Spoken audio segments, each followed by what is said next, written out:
So let's talk about AI. Is it your new superpower or your biggest fear at work? I mean, for some of us, it's this amazing productivity hack, right?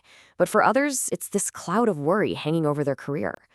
So today, we're going to dig into this wild paradox. How can AI be both of these things at the exact same time? And that really gets to the heart of it, doesn't it?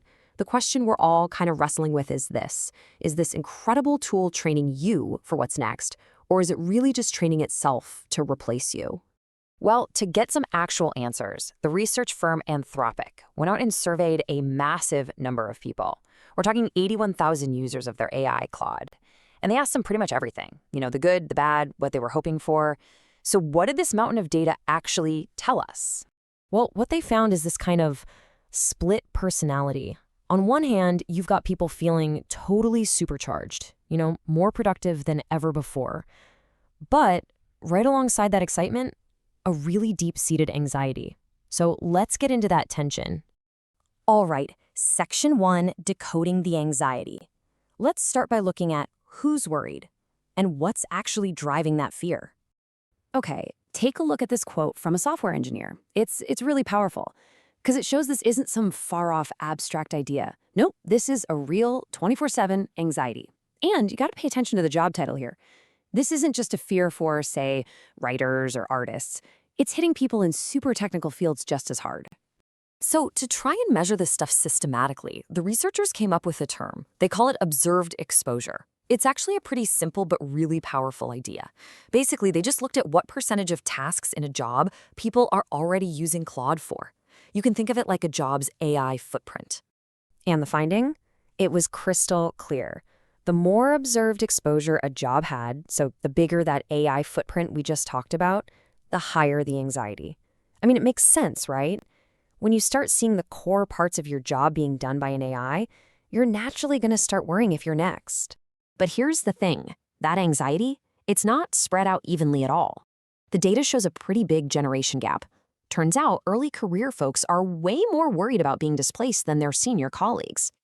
It's almost like they feel they're trying to climb a career ladder, but they're scared AI is just going to pull it right out from under them.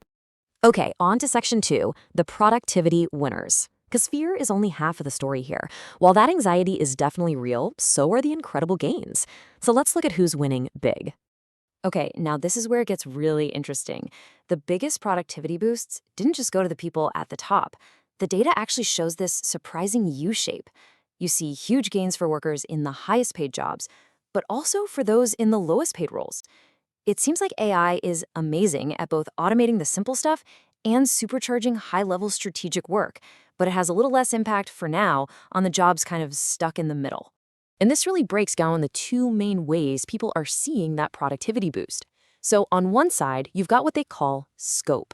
This is all about gaining totally new superpowers. Like that quote, right? I'm a non-tech guy, but now I'm a full-stack developer. Wow. And on the other side, you've got pure speed. This is just about demolishing tasks. Something that took 2 hours now takes 15 minutes. Just gone. And when you actually look at the numbers, it's almost an even split between the two. Almost half the people they talked to said the biggest benefit was expanding the scope of what they could do. And another 40% said it was all about doing their current work way, way faster. That's a powerful combo, doing new things and doing the old things better and faster. Which brings us to Section 3, faster work, deeper fear. So we've got this intense anxiety over here, and these huge productivity gains over here. You'd think they'd be opposites, right? But when you put them together, that's when you find the real kind of mind-bending paradox of AI at work. Yeah, this is where it gets complicated. Because the relationship between getting faster at your job and feeling safer in your job, it is not what you would expect. In fact, it's pretty much the opposite. Just look at this graph. What it's showing us is that the people who are seeing the biggest speed-ups from AI, the ones turning a 2-hour task into a 15-minute one, they are also among the most worried about losing their jobs. It's completely counterintuitive, right? The better the tool works for you today, the more you start to worry it won't need you at all tomorrow. And the logic behind this fear, it's actually chillingly simple. Think about it. If an AI helps you do your main tasks 10 times faster, your boss is probably going to start wondering, hey, do I need 10 times fewer people to get this done? That massive leap in efficiency creates a whole lot of uncertainty. All right, section 4, what this all means for you. So we've talked about the fear, the empowerment, and that weird central paradox. What does it all mean? What should we all take away from this as we try to figure out this new world? Okay, let's boil it all down. There are 4 really crucial things to keep in your head. 1. A job's AI footprint directly connects to how anxious you might feel. 2. The productivity boosts are very real, but they're not hitting everyone the same way. 3. It's the younger, early career workers who are feeling the heat the most. And 4. This is the big one.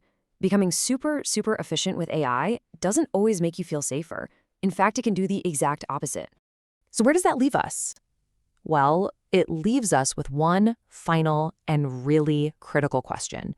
It's pretty clear that getting good at AI isn't really optional anymore. But what this research shows us is that just getting faster at your job isn't the whole answer. The real challenge is figuring out how to adapt, how to evolve as this tool literally reshapes our jobs from the inside out. So the real question isn't just about AI, it's about you. What's your next move?